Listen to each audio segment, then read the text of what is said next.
wakwaba edeba attention TV so mo amu PC mo doba na natili ne mabeji mekunya kese se ne de bia me ye no attention TV so ede ema mo fefefe meba me ka chem attention TV so de yemfa bibia enkamo eba na ye political aspect eba na ye hunhuma se ne ye resunsum akwadire mu ho ebiebie mu adoso mu ama ho ne ode bebo obura. You need a prophet in your life. Without a prophet in your life na nye complete. Your life baby be or na is something which is there because it's kakrampo nikita wa ebehye se wadwuma kra na wo ya baby bi basa ndi se wonya prophet wa brabo ma oh ebia ye ne se oh ebia akone se okay papa mate enti na ene attention TV ke se makofa nature man ankasa edna ba efia ye papa prophet Eric Akwesi entry papa bi wada God's Revelation Ministry ano ene yenene eba bedi enkomo sebi humu enkomo ankasa ene ye papa obedo musuko se mo amunum de papa ode ene dwon no de ahaban he ono ode ahaban onumbi ode bida ode ahaban na ene bibia na etwa ne ho ahia enti ne efre ne nature no se wate ase nature no de eja oba de no ebo eye den ede ma ye ne na ye papa no no de oyusu ede ye na dwuma enti ene ye nya no wo efide kese so aye ne no eba betwetwen enkomo daddy pacho ye mo akwaba de attention TV so meje so na ene de daddy ni ode ba ye me hu ye ne ebo me pusa me yam hye me yo na wo be ya ne se ebrew ani bidie ena wo de ba me se ene de papa we de na ode ewura ha ya no ode no ode yo daddy ho efe that's ko red ndi o je se ya nche se bibi besi asa mami chia matiefo okay obi bia odi fo akwasi anchi achi onyame nhira no na obi a watena se a waje de bre o hweme onyame nhira no mami nchia brochirifo nyina mia be papa jeku mami nchia no papa jeku michia o na mami nchia mami Helena New Jersey America mami nchia no na mami ma me mami Juliana me mano afishia pa ono so michia no afei mami nchia mi kuro mu hine mi pom esamankase ebusia ne nana odefo mebo mu asema wana pai se nyame ama nkotenten amen na afei me wi ama mi chia Queen University papa me ba kope odo mi say chingo atare mi se soboro oh yes me mami Juliana bezo se me tare o se soboro oh why na mami chia mi am papa odi for am Church of Pentecost papa nyame hira ono yo kese ne efutu amuni to me mami chia the one and only the who make me who I am today yes ni o ma me ma be nipa na me tie e o ba de nyankopon na fe o de ni si ana mi ba e enye obi ase papa ye friend papa na retire chief akabo de ted okay e ono na o kire osunsun nyama se fa we to ha nyi we mfia fa we sha ha okay na o timi bu ama na ye de oni pa brabo onya mi hira papa no ye okese na ma mi chi attention TV adwuma efo nyina so mo bibia afishia pa na all the attention media attention TV crew ni nyina wi ase be obi bia wo ye subscribe to attention TV no onyame say omo mi kanyo sa afishia pa you have a good long way to go nyame inshira obi bia na ma mi chia God's Revelation Ministry asafo manyina na ma me mfa we ntwam obes papa ya chechi atodo me chia sore manyina me to safro bia 31st watch night say obeba bi 31st watch night minua mama ebeji di pass eno na ye de bosome ebe ye adwuma eduro na ya hwese sunsun no nipa so bia introduce wa untumi ko ne wanza me bubo mpanifo bi di yeah introduction mi jina mama do say you see you to me introduce wa even the kufu adokra nana awoti adwame president yeah president so obi introduce wa untimi ko president kake ebe den nti ahini enu no but I see any so ayede Carlos night ayede ba no yeah introduction wow introduction ni Panama Kingdom of God and yes okwa sorry yes aso na akokeke you need somebody to introduce you yeah obi kwa sorry what correction ato you introduce here send your tia not send your tia sa not nti wona yakofon de obomi se ni yakofon me de nti sofo he arehosi me se asofo ye ma live good. But I'm all run to your title and to me live good. Dabi. And quite some. So maybe live good, the Abraham introduce you. Am I in ye? Soon, Yama, why you go for my. Let's hear you introduce you ye. Okay. Now for all soon, Yama, I get the ye. I saw my brain, you introduce you. No mudi here. Because good in the hole. When you go for him, you go in the hole. Near Copano Cacra. When you have some catches or what? Catches among good good. No, so what's now be? No, you know, upon it, many yammy and you yammy. And you can see it. Yeah, Minnesota Cassibia. Oh, my women next year. And I'm a lambashable. Oh, yes. My poor much left and right. Almost it out of so much to be who you find it. That's all my breath. Yeah, you can't. Ghana hanging out. Only third political party. Dabi, prefer this or catch them because Pentecost. Okay. Pentecost Church. Oh, okay. I'm only the third political party organ. Okay. So only one never catch them. Meaning. Me who could do me? Baby, on center and we see what central region. Yeah. Okay, program you have it. Wow. So you sort about you pay. Nyami fee no. I don't know. Woman Jessica. Okay, program you pay. Okay. And some of the branches run about three services a day. Yeah, 3 services. Do you know how much money they get? No. Metmagas Ghana, the church who have money is a Pentecost church. Wow. They are the third political party. But they always have a church, but they are political party. Oh, okay. In this country. They are political party. Ababiaba, they have shareholder. Okay. You know, some gossip please and that one. Do you know the meaning? No. COVID by almost the come president, yes, Kakatu. Bankrofu was where them accommodate. Come do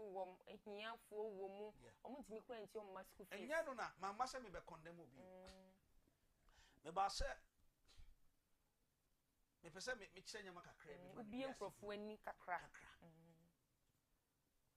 Can I pen to say in Assessa. It's 2,000 years ago. Okay. Can I say, it's a pen goes back? Yet to you will be a beefy, if you be young. That time, no. One war train radiant. And yes, happened to see anyone know. Okay. But I saw me go over transfer a papa, I don't know. There's a pains going through Christianity. Yeah. You introduce a script of foreign man. We rather dupe them. Okay. Sir, I know that maybe person next year no. From 31st, book back to back. Okay. Nani purpose no mubedi onyamena ye kana sem nachi. Nyankopon no boss ro bass asase no. So what I say, niye many panyina ehu say is the high time a Christopher say ye dey a Christopher go prison more than one sam. Papa kasa say na opachire. Prison there some more as a woman go prison. Na me timi fie na me nyama different say woman say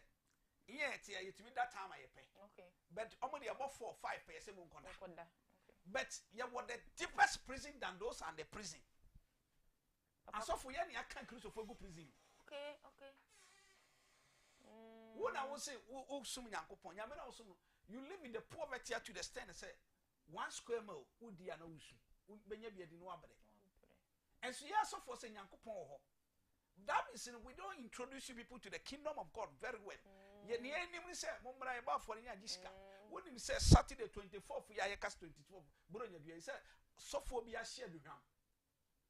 E wo so mo ye. E share duham. Okay. Emma osoro suru ni no. What kind of revelation? I mean, to quotation. But when you read the quotation, revelation, we will say, Bible, my yes, share with him. Okay. Burning the incense. Okay. The Bible said, Osoro, a genie in us and she was assassin. And man, Danny, shall I work for Abraham. In the 31st watch night, we are burning the incense, we are putting a fire to the cross. Naya de Bosum and Yafra Bosum and Abosum and Abba. Not yet, you pay your duham near she. Na yadi ya kraneti emu na chance odi ane ne kraide aka no na ya introduce se papa wuti we ma me bisa some question o bedroom a wodam no obi a won fere no wura o bed o be friend say den kronfo meboa enti se wo wura Nyankopon kingdom na ye introduce wo ya ye be sign wow ultimate in Jubilee House without introduction yes without appointment letter you can't until they give you appointment and they introduce you say wo na we minister we ba say wo papa ye finance minister me for finance minister ye mfanto say finance minister or till last flat last floor eto aso 200 kra na ne ba ebedu a mo de mo friend finance minister me boa but police ni or guide finance minister oduwa obesade to finance minister tieni o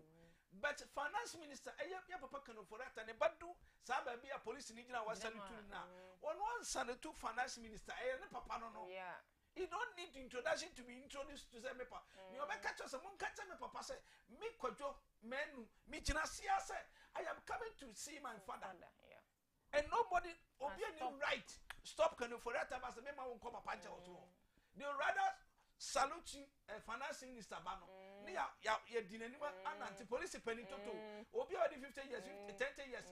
wodi police mu no wa salute kanu for that ba no akogye fie gate no hwen no se ni obi nwura ha nkose no dentia ya introduce natural mind say ono eno ye finance minister for to samfo ohwe Ghana kohoma boso enti ye bone japade bia ho ban sa na ye president o tisunso no etwase ye bone japade bia ho ban enti wo kwa so ne introduce wo ye na so wo ye kristoni na so be tena so dem say meti obonsam so mewuri makosoro osoro meti obonsam na soro na wo de kokra koti obonsam so wo ye introduce wo ye Ukowa we are rubbish. I know that 31st watch night ye introduce a Christopher eba wo musika sama tofom wo mo ni ni daso wo mo bon sama ji wo mo sama japade wo mo 2022 intwetweda bo wa brabom yeah ye introduce wo e de mo hini se eho na queen me pejanyu ohine ye kutu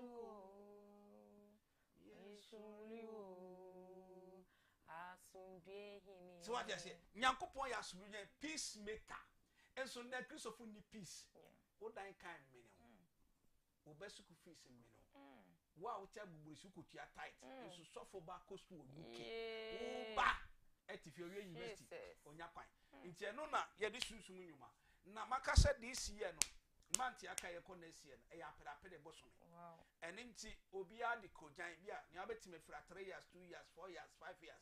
wo de so apanchina bo na ka ho na ba susuma de bia ehia bia obenya bi wa around na wan kasa so watimi ade ho na watimi aye introduction e bra ye be soja no watimi aye ho introduction ya hye ne afra boso na bante boso ne be ba abedu ba bia ye wo no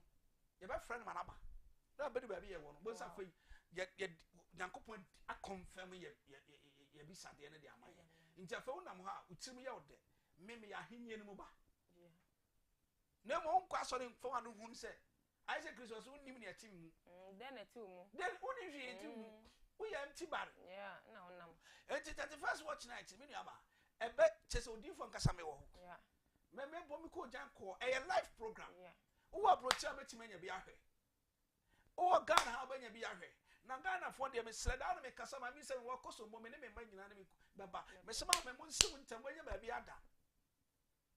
mo banya ba bi ada when you person odwa no kra banya ba bi adware enti na me kan se odifo mani abrepa this time around you see it in my Christopher hu Nyankopon ni yie ya sum nyame so ye hu om yie nyame kra nnim ye then akufu adhwe we ya campaign wa abrekum ha wo wa wo ti a wo ye constituency hu organizer na den akufu adu nnim onimo auto say you introduce yie answer na ka se mo frɛ constituency chairman na mame eso se mi MPP ni MPP ni sen wo you buy MPP ni onimo you need introduction you need somebody to introduce you yes and I'm here to introduce yes. as a prophet yes as a seer yeah one thing wo mu say asem dey wo mu say me no nyame adwuma no yese bia me posere wo kwan mu ana e betu mi betu da bi me ye de awo me by bet ena me na nanso ebe ye nyame adwuma okay enti wo hyenkom to eno na esane ekita me nne na me ti sunsu badwa so na saa night no me di sunsum aduane beba ma ba betena so that's right na mansam bi a hinta saa da no yeah ebetinsam yeah be you cha ma betena se wo sunsum aduane so na sunsum aduane so metena so me hu hwe biem ni kra sesa ni ame hu ni ame kan nyina se ni twedi ampo Nyankopɔn ni obo soro ba asase ni awura me no offer me so ye de eka because 31st so many abre pa etwa sa me mate omo nti bo se ye de meba betena so me ti odwan ho ma so me ni agoro na matena se na mapagya mankansu no na me hyira me ma na me firu ye de makogya no ya sogya no eno na sunsum no be sane enye se ye di agoro because nyama bebre sie Kristofo asofo ye ne ye ma ye di esu de bia mo beto correction man sofu bi opa on challenge me ma brontins ka kire me say collection na mo beto man ye no aya ne Nyankopɔn de na yi ne treasure fi so beje ye ne ye di bi ya asore adwuma it is the high time I see you to me introduce them directly ti Bible say no afa osum adwuma na afa adwuma pa ade na wo a wo to ambo wo to meko no je ne wo tua tight na afa die wo da so asum na wo sum no wo kofo wo fa so to ade kra na hye what you say enura na me ma bi kasa ne nyama to nyina store na hye na me se wo maka te se good red wine kra wo beka se wo hu enso wo kan Numbers chapter 28 na onyame ka che Moses on fa inside engu form wo beka Psalm 75 1 to 10 so nipo di kan di red wine bu form ye Nyankopɔn enti sunsuma de ho o kan Jeremiah 35 verse 1 go ina na rakabu fie ahokyere ne ngu ase onyankopɔn soma Jeremiah se ko fa nkoresi so manim fa nsafu ogum na fa yesunsum nyuma fa mo enne sunsum nyuma ne ntimi ye o kan Jeremiah 44 no so downwards na tierio o kan Jeremiah 44 downwards na wo se no soro hema enti na me se me bu ma me do ma me cherish ma me value ma we need to do things with the women. Ese uye bibia akufu Abraham memoya or struggling na ema oyi omu fimunti. Remember ni na akromfo. O de man be ise mu anka ma oba kro no kro ba dwen. Oba abonu kru no a odwe ho kakra. Odwe ho. Man nti 5 million so no atwi 20 Ghana. No ya 480. We kakra. Remember the akrono nko a. Ndom sami enu nyina bom. Akrono nko a. Mami chia Central Region Minister, Central Region West North Coordinator, Honorable Chinto Michiao. Na mami chia me chairman papa. Honorable Kwasipoku chairman papa tema. By Honorable Michiao, Honorable Karusa Hinkwaso so Michiao. Na mami chia me Alan Commission maintain. Alan. What you say? Mami chia Alan papa. Minchia Alan. Okay. Minchia Alan say Rademan kwatete na minchia Baumia so na Baumia so nyame kan ho na fe maminchia mia nipa eye Mahama John Dramani Mahama nyame hira no na onyame kan na me kan se afe na wo ka bibi se menkan so no na menkan so no so maminka so ntro bidie wa ha me pese cameraman mfa na etifo na adofo ehu se we are not joking me pese me kire nyama member cameraman mfa na wa boy din bi be a prophet enye obi an nim se e fe kwa me nim nim an se e friend se bere there be we nya bere ni nyine no ye de pra no okay we ye bidie well awefo ahwe me na hu se bidie na me kita okay what I say we chako we ye bidie kan no unsi ye we kura so fa bro de to obobo so na bidie ka crash na choose okay na say unya yi maf odo bia we susu ye abebre emenkenso ni komu no eno ne ye di chimja what I say ye di chimja wow ye di chimja ena bidie no susu ni wow we susu eja esu wana so edua na aye na we na aye black no enti sanya ma we mame kasem chiro wow bidie ri de shebro de tutwi yesi ye de bi soja wo report eno aduane di thank you bidie na ya be ne paste ewo ho na won se Kwasibro no ye smart ono hwe ade bi ewo bia no wa ye duplicate no dia bre no de bibia frafra sa no yi original efiense no dia bre nti na Ghana for ye bre no ade a me chiru betra bi se we ya abosom sam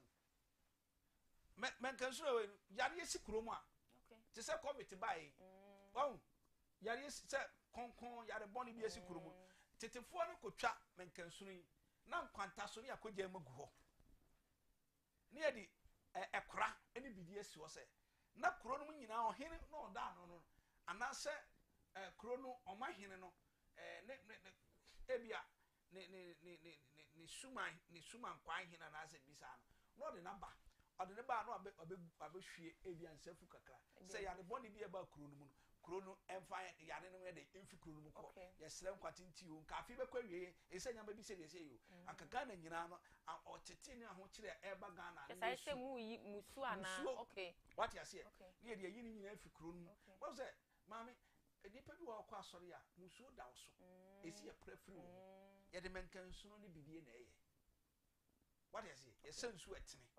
ne yɛ de bidie mmiɛnsa gu ne yɛ de menkansuno hwɛ baako 14 yɛ yi sɛ 1 2 3 4 5 6 7 8 9 10 11 12 13 14 so na we ni ya bɔ ne pɔ what you say ya bɔ ne se kashiri ye sini pɔ ti ye sini pɔ a but before we sini pɔ so onane no ebiti wa ha na we sini pɔ na dia tu nti odi tu a odi beto kruwa nim da bi odi beto ekura no okay ana baketa ye yusu da na kura no kura ye mpanito okita ye se abosomsam oh nti nimdi a mema ni nti ye be koso ayi den ayira nti odi tu wi a na me pa cho wapa haban ye frɛ na adwira na de mu ahye ne nsu wahye ne nsu awie no sɛ ɔbaa de pemfo de a mobɛkɔ nkwanta so na kɔfɔ hɔ aboba 3 na mde abegum na wahye ne nsu nti tete no bɛkɔ fidua ne mu no wobɛsi yɛhye nsu asi hɔ efie ne finfin nti emu nkɔdaa ne yɛsɛ musuo obi akɔfɔ musuo ne nyɛ nipa 10 kɔfɔ baako pɛ ebi obi akɔyɛ obi bɔne abafie no mu nti ɛbɛsɛ abusua no nyinaa nti wokɔ a na watu bi anapa na wahwie na obi gyina abusua no nyina tiri ogyina no wahwie ama no ko dware obi abedware no saa na dwo no na yi musuo nyina yɛ dan ɛkɔ na fa ma abusua na yɛ dan ayefɛ but nnɛ intimi yɛ hwade me pɛsɛ me a metiwe me sɛ me hu sɛ me hyɛbrɛ sɛ na tie ɛne yɛ sunsuma deɛ na meka me yɛ kɔsi me pa ade kɔkɔɔ nti ade kɔkɔɔ no me bɛhyehyɛ ahwɛ sɛ afi deɛ na ɔmanim deɛ na ɛkɔ nti me de wetu osi ya hwade o na me de wesu ade aba nti me hyɛ ne si ya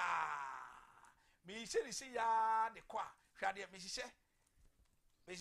me si ya de kɔ si ya na me hyehyɛ 14 no we ɛyɛ time nti na ma me yɛ ne saa no yɛ pentem no so what you say na ma hyehyɛ nti me hyehyɛ wi a bidie no a egu ha yi na me de atoto see ayɛ den ayɛ triangle ɛsoro wɔ soro nti me krada ɛyɛ kwasi ada de ana den na me pa de fitaa ɛne yɛsɛ me sɔ candle white de ma no ana yɛsɛ me sɔ yellow de ma no me sɔ yellow de ma na fa me baby sesika ɛden na ama me hyɛbrɛ akyɛ ɛden na ama me nyama aka akyiri nti sɛ me sɔ yellow candle man de a na me sɔ baako wɔ soro sɔ baako ase ba sɔ baako a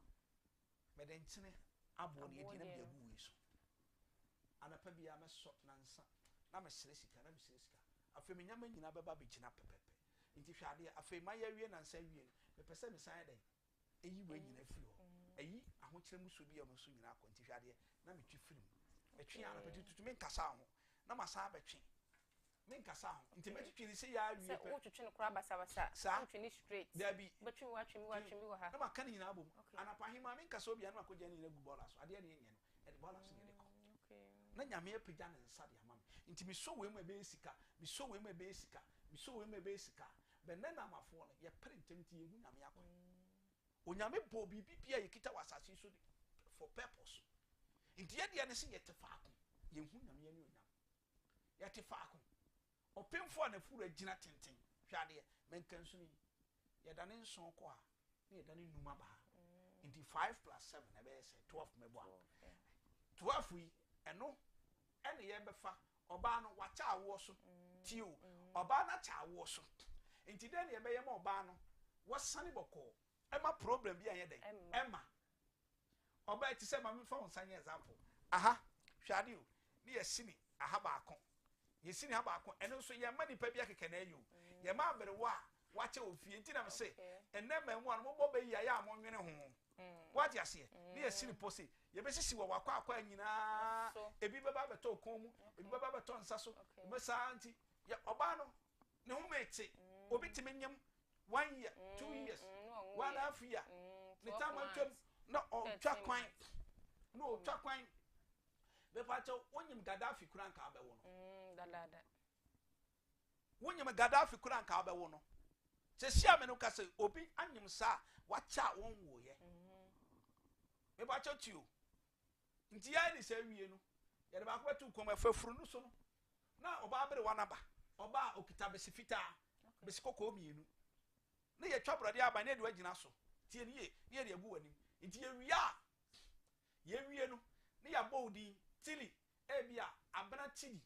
wo akwada oda wo yem no onsane asomdwe mu na ye de bread atwa we na ye ye firi wonsa ye ni sa besi wuna ase matete ni nyina ye mfa bread ni ntwa honam no ade ne ye tete firi ho okay ye de twitwa ni nyina firi ho ye twitwa menkanso ni nyina firi ho ye twitwa wia afei besi no ene menkanso na twitwa na ya fa ni nyina ye de kobola so wow ye wia oba no ade nchi eni nansa na wa wo afa no ho afa no bon se oba no ohobi afiri so minim ba bibia wonyem ya more than 17 years odeko wu wow si achichiru mpa ebisane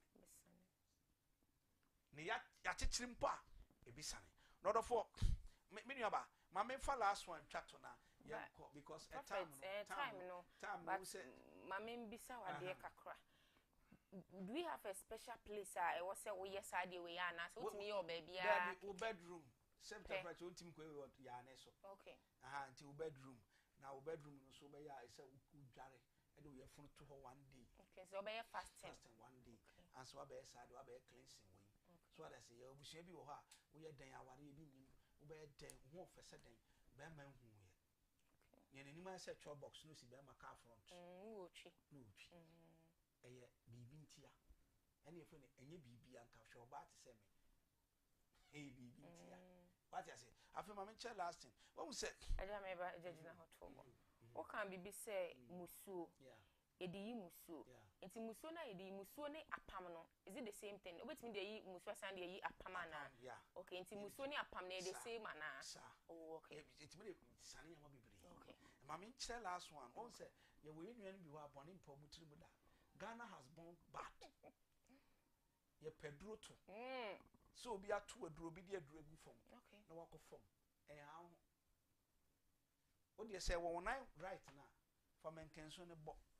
o de bo wia na o de ahaban okay anase kojai okay brother ahaban betim de akaja na wa yam bidi agumsi na o de asra nine na ba fom okay o de sra ba fom say e duro ne to wa ni nyina ba pulago okay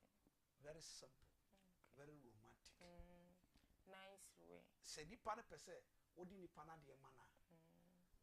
nine na odi bidie ni pra ho egu fam na wa pra odi priority ya na de pra na de egu jam ebe ko wura no okay ebe ko ne odi bra wo na no okay enti me ebrenti by eja ade we nipa no ese minim no otai ebisa me ai ti se ade bi ai ti se na mafo emei ai nyina ka ho bi na oni obi ewo ho ba nipa no ne no ho na ese opanyin kakra ba esisi ne so se bia nipa no betima ye ni bibi but fami koi na e problem nipa na ese wa wani ti o hwe ne ne ade ka but the be o time on nipa ne hia no timi catch like oh how sit like it is seen so sometimes sometimes nipa no kwa to ade e de man na we say don see mo e hye sen ba we say botimi man e bia ba ako no the amount abawe bia wasi so a opese o meni nkosu akase o a uyo nini a utimi meni nkosu akase ayi abu awokase e friend simple viper so one o meni nipa nyina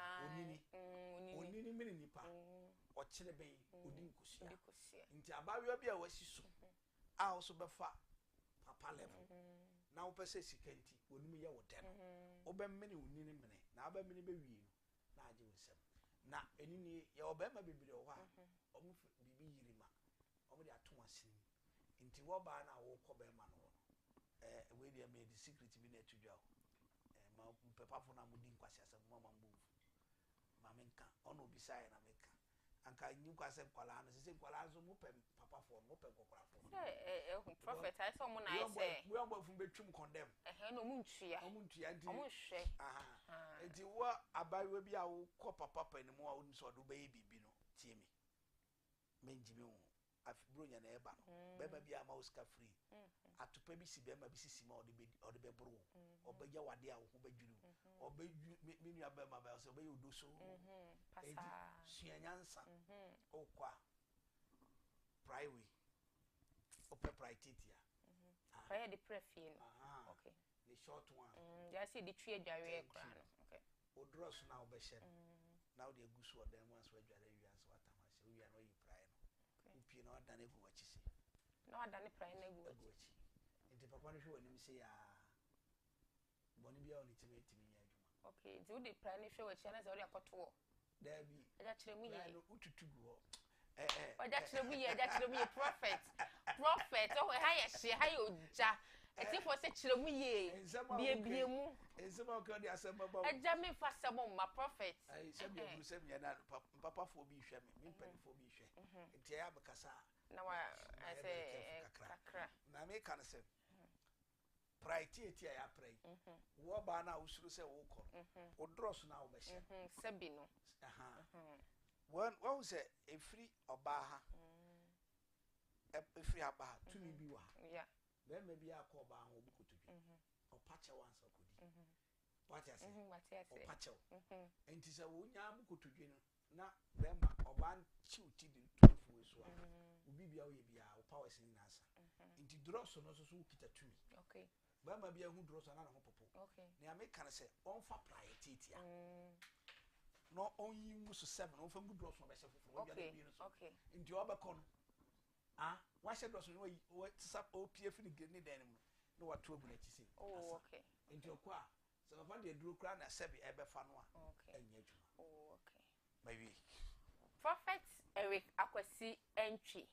enanyame onye okese de bia me ka asem say you need a prophet in your life ene papa me ate ase enti na me ka sure say 31st we die hey ebeye se fire for fire ejetu ato den bra na oni papa mebo impunimpu God's Revelation Ministry enu hu abro enwo wa bra bo ne sansan bia keke ka se we bia mde omu se ska na ebehye wo ton ade tomatoes na wo ton bo se konko na de si wo no wo se wo nya bibi kurade tu konko nje se usika na enhye ubehu papa be kire wo saa ade na wo se wo ye na ya wale na ope utimi so da ye obeso ehuhu bra papa na ase papa be kire so yes wo me ba fa ha na wo ba 31st na papa so ko de wo be twe de ye be he ne he ye remo colors no abo ne hi na obehu na ji se God's Revelation Ministry eho a baba hu prophet Eric Akwasi entry na se wa gigi na konya na papa so we konya obetena so da de na wa hye de ko jan yo ne obi fra ne obi tutu ne sentoma ne oba me pa acho hu papa ni na ensuro se ono wura hu sa na ni nyina timi change na colors na red na ba na ni na se asoja ne obeka bi ho oka sem che no afantu utirimu ye na oba na so wura fridi papa on ka hwe eba na wo ka show nti me kanfo papa ma say 31st no bra papa ho he wa ablekuma onya du ablekuma ka se obesi o Pentecost junction onya cross road ni pa bo se moto ho taxi rank wo ho ene o de opa bia na wa fa ka kire mate ni say ana taxi driver ni say oh obesi wo William Street o so William Street papa number na edi ehini wo screen na sesa pick papa number na frɛ papa na papa mebo empunimpu no ko hintasem no ka pama e da obusu mi nti abrabɔ no ene ye sabi odi wona ntwetweda a ntimi ehu ano no me say ko papa wona wo the last words to Joanna. Yes, sorry, so Papa. Me that's 31st. The Yabacha spiritual stone. The Nipa 20. Ebeba. Abibra them. The first thing is on Mabana spiritual stone. Okay. We are going to give it to them. Okay. Now we have spiritual stone is Yabacha one day amount. Okay. And we are going to do that by sure, by crook, and by fire. Okay. One thing is ebia no bi nim da baby a mewo Ablekuma Agape William Street. Okay. Ablekuma Agape William Street. Na ufri Pentecost junction o ba first near for Lotu and I think house one say me sandboard AC electricity transformer and one sandboard this you ya trust God's Revelation Ministry. Aban look demarcation is so I first William Street from that junction to Asoja is baba na Mike machines insu yeah e wo careful so ya abrosan ya furu so e ya abrosan ya furu so e me patch order for family telephone number 0543 41 91 60 0553 40 1462 family contact no na bra me ana me family call na obeyi shira na wayi shira kra na me say ohia say ye be introduce ama onyankopon finally because untimi nkwakufu ado keke until somebody introduce you that means you need a man of God to introduce you to the kingdom of God intimi me tonsa for us bra na onyame enya okese papa ye da se ye tonsa efro na oba ede ema ye university Christmas ya ye university se mu bruhu ebedidie ejanka ebedidie ejanka asem eye mobo university number na edi ehim screen asesa peke university number no ompabo a wahya ompeyom obi bia watawe se wahya tawe npo na eche obi dia bechew na enko wa afre university ewo number ne so untimi emfa emma bebi owo na bebi a wo bia ofre university we ba beje eye wo emu anwa Christmas ya ye kwi wo twu akokọ ene wo nantwie sere no a ye pamcho na makai mobruhu ejanka bedidie ekom eye ya wubuada eye ya pa nyame enhwa university ese wafa adwuma we ede ato ne ho so ade bia ne da ehiafo asem eye no mobo university mami nyame enhwa na prophet Eric Akwasi entwi papa nyame onye okese yeda wase ese wekese wa hanyina wafa nyina ahya woyem ese o nyame onye okese enye obia ne nya akoma pase ede bie adwuma ene even wekese no etimi eko low to the standard of obia ahawo ha bia nyame enhwa nyame onye okese daddy papa pa onim no achi obia enni ho makram mu piesie na natide da se na yesan bi hye wo attention TV so